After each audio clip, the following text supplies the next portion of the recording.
Pai nosso que estás no céu, santo.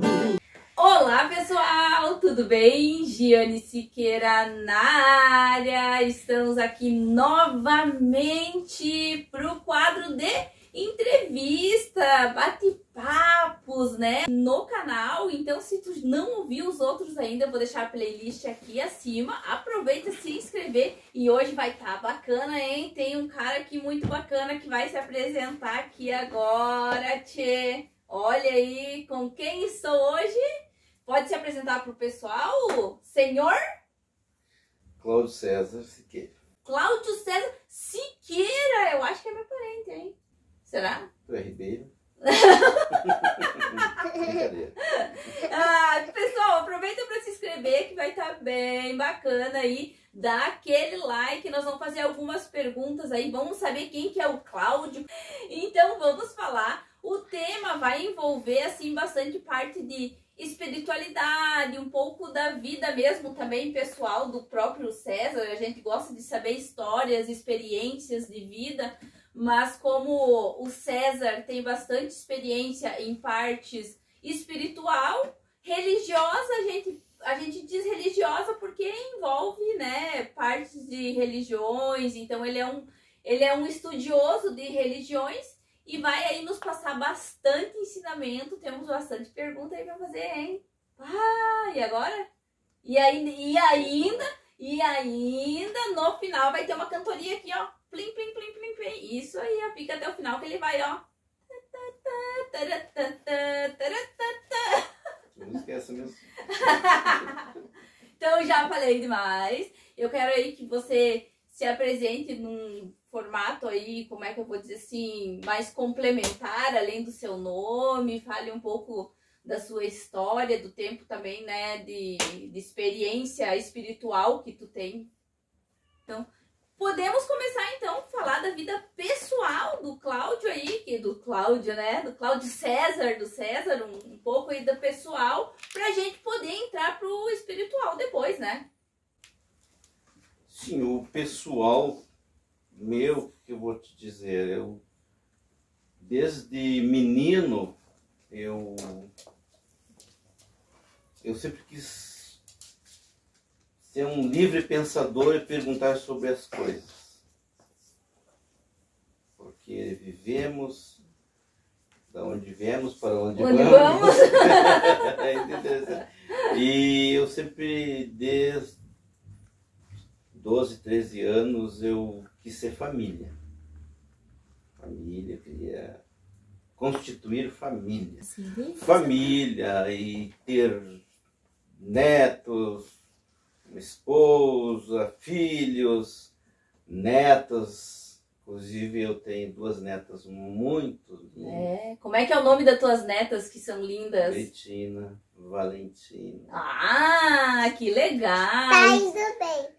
E tem netos também, né? Exatamente, tem 2 netos que admiro muito. Gustavo E Matheus. Então a tua vida pessoal, desde já de criança, você já se instigava nessa parte de pensamentos, família. Então tu sempre sonhou em ter família, mas tu sempre foi curioso. Então em relação a tudo, né? Da onde viemos, para onde vamos, quem somos. E aproveitando, então, entrando nessa parte, já que conhecemos um pouco o pessoal do César, espiritual, qual foi os primeiros encontros espirituais, assim, que tu teve, com qual idade que, querendo ou não, a religião em si, né, te levou para alguma parte espiritual? Com que idade que você começou, por onde você começou essa tua experiência?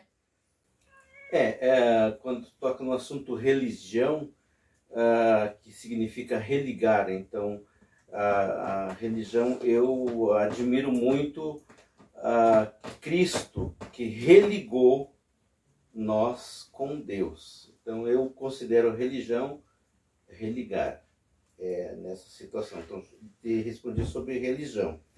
E a outra pergunta era... A idade que tu começou a idade. Isso. Na realidade, eu comecei a aprender tudo foi com amigos denominados pastores, que foram meus professores e me ensinaram a ler. E com 7 anos de idade, 7 para 8 anos de idade, eu lembro muito bem que eu estava dizendo um versículo bíblico já, meio tremendo, mas eu estava dizendo um versículo bíblico. Então, quando eu cheguei para estudar, lembro até hoje, o pastor Valdemar, que foi meu professor, e a namorada dele foi minha professora. Quando eu cheguei para estudar, naquele tempo, a primeira série, eu já tinha uma capacidade para segundas. Professor escolar, isso. Porque na igreja, na escola dominical, eu aprendi a ler. Ah, isso em alguma denominação? Qual denominação seria desse pastor Valdemar? Foi a antiga denominação, o Brasil para Cristo. O Brasil para Cristo. Ah, isso. Legal, interessante. E daí eu já cheguei na escola sabendo ler e tudo, né? E foi muito interessante. Que eu me destacava na aula de religião. Tu gostava muito. De entender ali o que estava na Bíblia. E com 12, 13 anos eu já tinha lido a Bíblia, inclusive a parte histórica da Bíblia que eu tinha lido. Eu gostava muito, eu entrava no assunto, parecia que eu estava vivendo lá. Eu gostei muito dos assuntos de reis e o povo de Deus guerreando, conquistando terras, etc. Que legal. Mas assim, essa tua introdução, ela já foi direto para a parte evangélica, cristã protestante, ou o cristianismo também você iniciou em alguma outra religião também? Teve um período da minha vida que eu ajudei os vicentinos, que são da igreja. O que seria vicentino? Vicentinos são um setor de missionários da Igreja Católica Apostólica Romana. Interessante.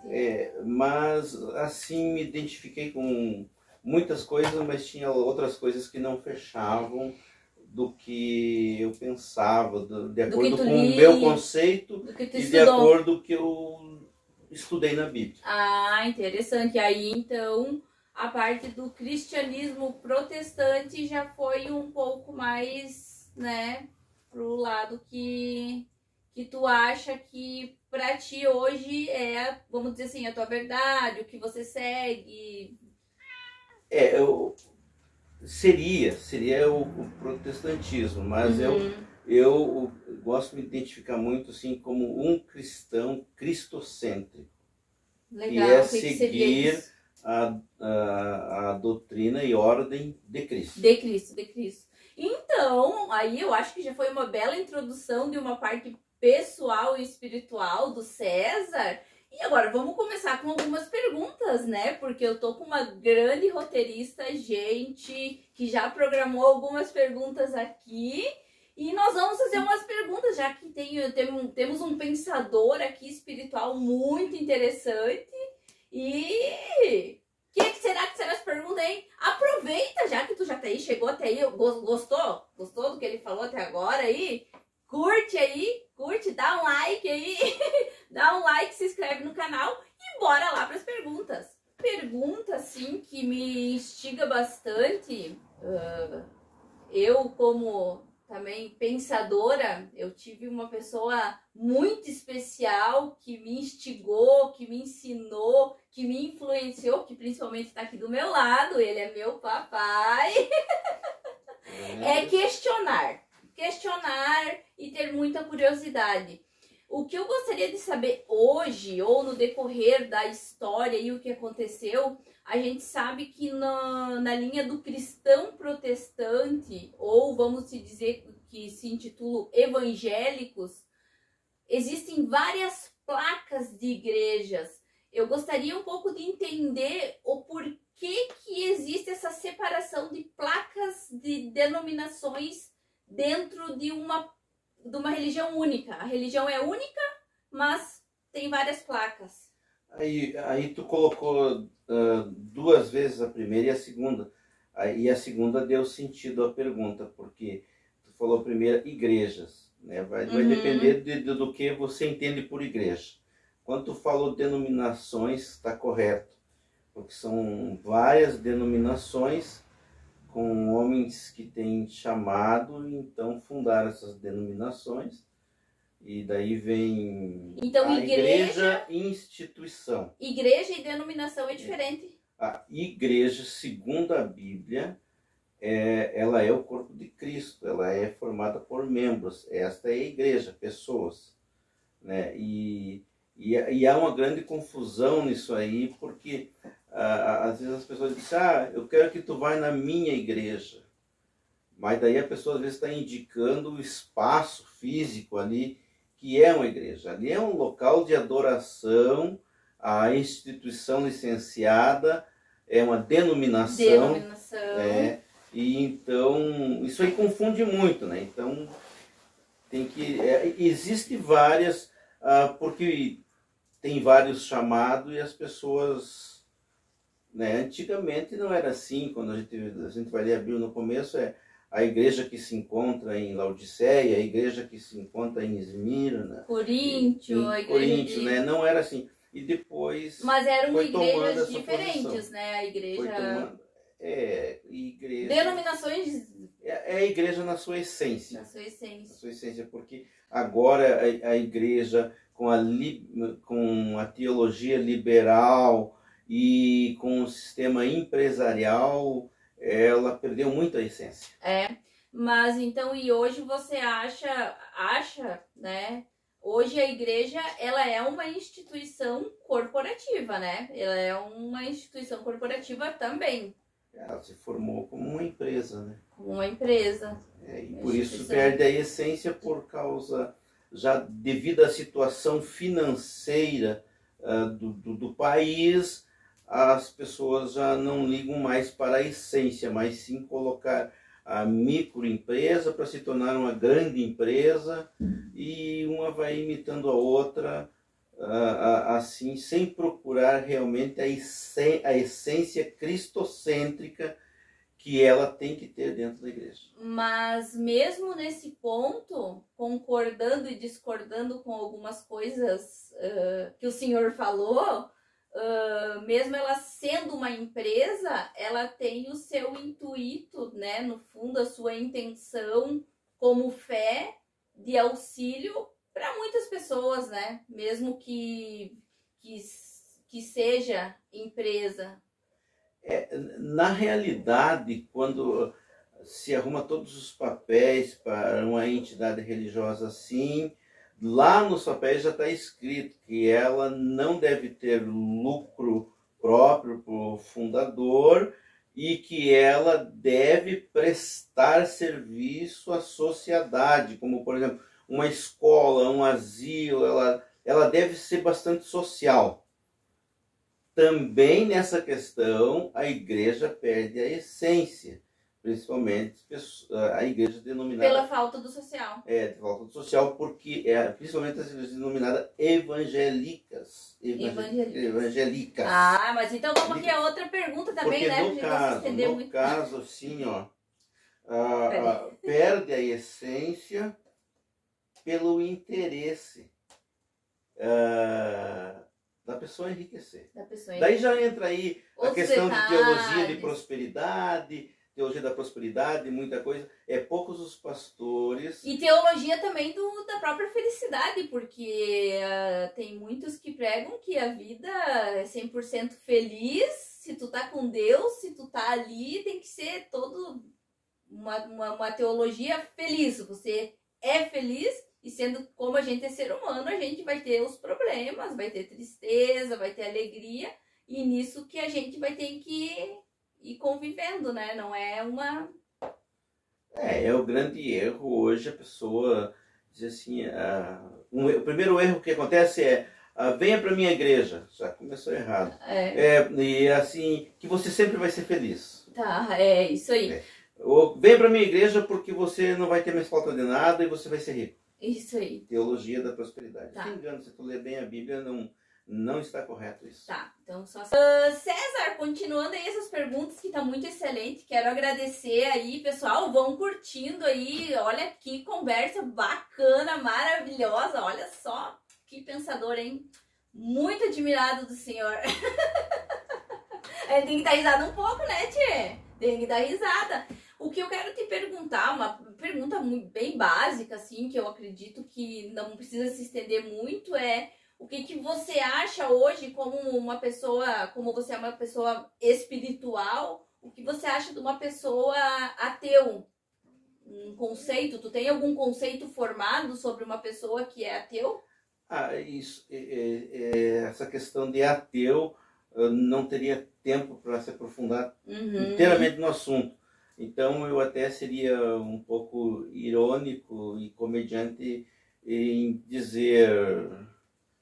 Ateu também fica em apuros. E agora, se eu fosse falar sobre o conceito dele, porque ele tem um conceito. O ateu não é ateu sem ter conceito. Ele tem os conceitos, por que ele é ateu. Por que ele é ateu? Mas, sendo eu irônico, se ele se sentir em apuros e ele vai atravessar um rio e ele pensa que é pedras. E na verdade ele vai atravessar aquele rio pensando que é pedras que ele vai passar e atravessar. E ele começa a perceber que é crocodilos. E os crocodilos vêm para pegar ele, daí eu queria ver o que ele ia dizer. Eu acreditaria que ele dizia, meu Deus, e agora? Fui irônico, né? Mas tudo bem. Foi básico. Mas aproveitando, né? Claro que o entrevistado é, né, o senhor pensador aqui, mas como esse assunto de ateu também me chama atenção. É muito profundo. É muito profundo. Eu gostaria de te perguntar, porque eu tenho um conceito formado sobre ateu. Porque eu acho que o ateu, ele também é um crente. E aí, eu quero que você me pergunte o porquê. Não, eu quero que você me pergunte o porquê. Por quê? Por quê? É eu que estou te perguntando agora? Isso, me pergunta. Por que então o canal é meu. Isso, porque... Se fosse fingir que o canal é meu. E por quê? Por quê? Porque eu acho que o ateu, para ele não acreditar em algo, ou em algos, ou em religião, ele acredita. Ele tem que acreditar que aquilo não existe, ou ele tem que acreditar que aquilo não é aquilo. Então, consequentemente, a palavra crente é crer. Então, é bem complexo esse assunto de dizer que o ateu não acredita. Porque o ateu acredita que não acredita. Realmente é isso. Porque meio a né? palavra crente não quer dizer que é só os crentes em Cristo. Exatamente. Tá? Mas a palavra crente a pessoa pode formar, como a própria Bíblia diz, que as pessoas formaram deuses para si, e daí acontece uma coisa boa quando ela se ajoelha dentro daquele Deus, e ela ficou crente. Isso. E batizou aquela imagem de um sei do que lá. Mas isso entra e também. se torna crente. Não sei, ela tem uma base. Mas isso entra também bastante na filosofia, né? Filosófico, não é a base do meu conceito, mas não é a base pessoa tem uma base. Mas creio, eu tenho a base do meu conceito que um ateu é crente também, porque ele crê que ele não acredita, crê naquele conceito que ele formou. Que ele formou, então ele crê, né? Então Então, crente é crer. Mas é bem mais complexo que isso, né, César? Se a gente vai lá para a Índia, a gente vai ver que tem diversos crentes com o conceito de crer. O macaco, ele é uma coisa que deve ser venerada. Sagrada, a vaca é sagrada, né? Até eu brinco às vezes com meus amigos, mas eu gosto de churrasquinho. Se for pra Índia, eu não vivo 2 dias. Mas e falando nisso, a gente começou essa pergunta dizendo que não ia aprofundar, né? Mas já aprofundando demais. Vamos pra outra pergunta, A gente já vai encerrar, viu, minha gente? Perguntas e tem pouca profundidade, né? Ela é muito por cima, assim, né? Tá. Mais uma vez, né, aqui agradecendo essa profundidade de conversa, de admiração que eu tenho por essa pessoa que é meu pai, né, grande pensador, que me ensinou quem eu sou. Tá valendo isso. Tá valendo. Não, tu preferia dizer que eu não sou sua filha? Se for um orgulho pra ti. E não é um orgulho pra ti? Amém. Qual é a tua filha mais linda? É a única. A única que eu tenho. Pessoal, para descontrair um pouquinho aí. Mas a gente vai então já finalizar aí com uma última pergunta que eu acho que é bem interessante para o povo, principalmente que vai chegar aí, que é mais ligado ao lado espiritual, embora, né, quem acompanha meu canal sabe que eu não acompanho nenhuma religião, não sou de nenhuma religião, ou alguma coisa mais espiritual como o meu pai. Meu pai é realmente bem focado, meu pai tem a fé dele, então eu admiro muito isso, meu pai, minha mãe, a família. Mas e isso também não impede de a gente ter o respeito, o amor, a admiração e o carinho. Então o que eu quero perguntar para ele, o que você diz para quem tá assim como você, firme na fé em Cristo, em Jesus, firme seguindo uma vida espiritual, o que fazer, vamos dizer assim, dicas, sugestões para que não caia, vamos até dizer assim, podemos dizer tentações, cair em coisas que podem danificar a parte espiritual. O que você pode dizer para esse público? A primeira coisa que eu diria seria bíblica. O apóstolo Paulo falou, aquele que está de pé cuida para não cair.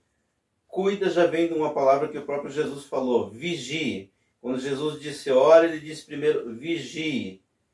A pessoa tem que vigiar, porque está mais por causa da leiguice das pessoas, de não se aprofundar no conceito que ela segue e estudar sobre sua fé, está mais fácil a pessoa cair do que prosseguir, porque tem os realmente que estudam, que examinam as escrituras como Cristo ordena, fica cada vez mais difícil para prosseguir. Porque... E nisso aproveitando, no mundo atual, tá mais difícil? Cada vez está apertando o cerco. Tá apertando ainda o mais. Ainda mais. As pessoas que estudam, sim, mas é aquela coisa, as pessoas que não estudam e que vivem do blá blá blá, de adivinhações, de profetadas, de revelações, essas pessoas elas se focam nisso, acabam não estudando, não examinando as escrituras, em que tempo que nós estamos vivendo, e é muito perigoso, porque Cristo diz em Mateus 24 que há a possibilidade de falsos profetas enganar até os próprios escolhidos. Mas então a sugestão, vamos dizer assim, a sugestão maior seria o vigiar. A dica maior, vigiar. Existem umas quantas dicas, porque tu me falaste em tentação, daí já vem também o estudo profundo de tentação, porque eu tenho um livro que eu já li que é os 6 estágios da tentação, e tem um foco da tentação também que é 13 estágios, que a pessoa há a possibilidade de cair, completando esses estágios da tentação, há a possibilidade da pessoa cair.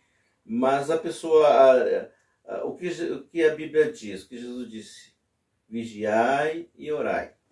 Era isso que eu ia, era essa também a última coisa que ia introduzir, é oração, o poder da oração para que essas quedas não aconteçam, ele é eficaz?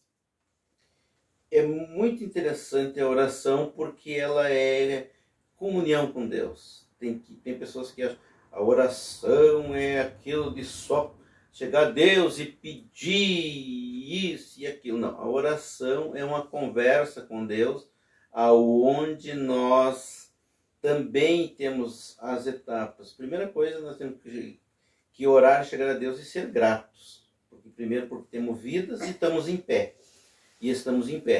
E a oração é a comunhão com Deus e a conversa com Deus. Essa é essencial. Mas existe o estudo da palavra, o conhecimento, porque ali em Lucas 2, a Bíblia diz que Cristo ele crescia em estatura, em conhecimento diante de Deus e dos homens. Muito bom! Muito obrigado, César. Quero agradecer aí por agregar tanto conhecimento para o nosso canal. Muito agradecido. Você sabe que eu amo muito você, né, Senhor meu Pai?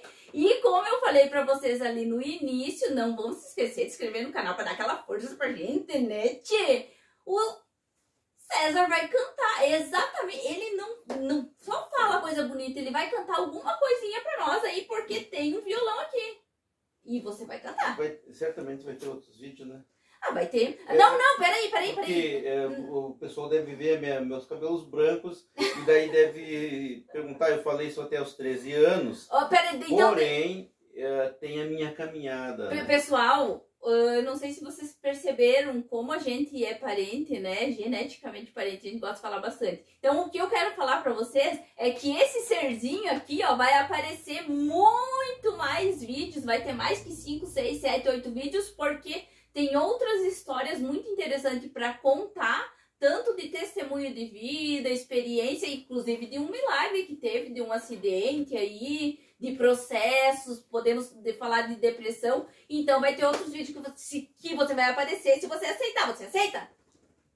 Sim, porque eu considero que aqui, nosso bate-papo aqui, foi o básico do básico, o simples do simplificado. Tá, e o que você vai cantar para nós aí para encerrar? A gente pode escolher, tem um público aqui, se o público... Eu gosto de uma em específico, mas não sei o que tu vai cantar pra nós aí. Não, na realidade, o que eu vou fazer? Vamos cantar a oração universal, então. Pai Nosso? Pai Nosso. Então, vamos lá, galera. Vamos escutar aí, ó. Partiu.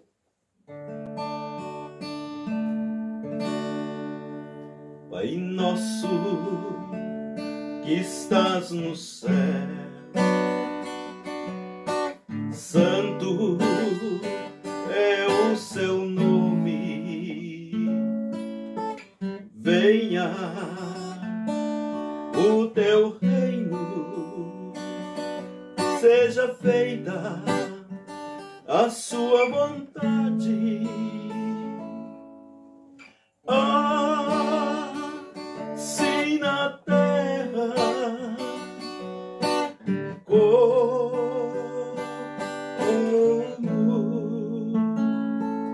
no céu. O pão nosso de cada dia dá-nos hoje e perdoar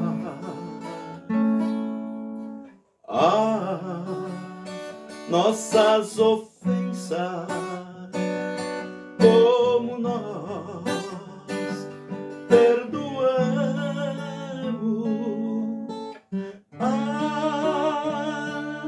aos nossos ofensores.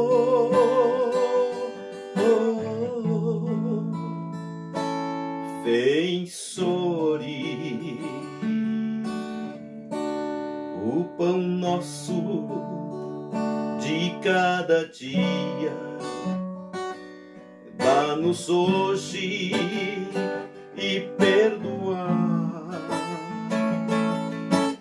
as nossas ofensas, pois teu é o poder e a glória,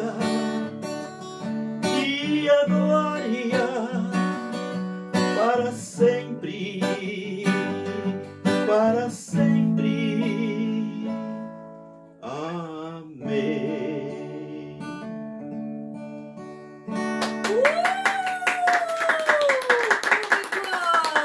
Aê, parabéns, parabéns. Quero agradecer novamente. Muito obrigada, César. Muito obrigada. Quer deixar aí uma mensagem final para o público? Público geral? Público geral que tá lá. 12 mil visualizações. O que eu posso deixar? Eu deixo a minha vontade de falar mais assuntos muito interessantes, que eu gostaria de falar coisas para vocês que vão assistir, aprender. E vai Como falar mais. eu disse, aqui é o básico do básico, o simples do simplificado. Foi uma conversa, foi um bate-papo e, por sinal, muito gostoso. E que todos que visualizarem esse vídeo, que Deus abençoe as vossas vidas e a vida das vossas famílias e da família dos vossos filhos. E muito obrigada por assistir, por vocês chegarem até o final aí, tá legal? Assistam, reassistam, compartilhem, se inscreve no canal para dar aquela força pra gente, né, tchê? E até o próximo vídeo! Uhul!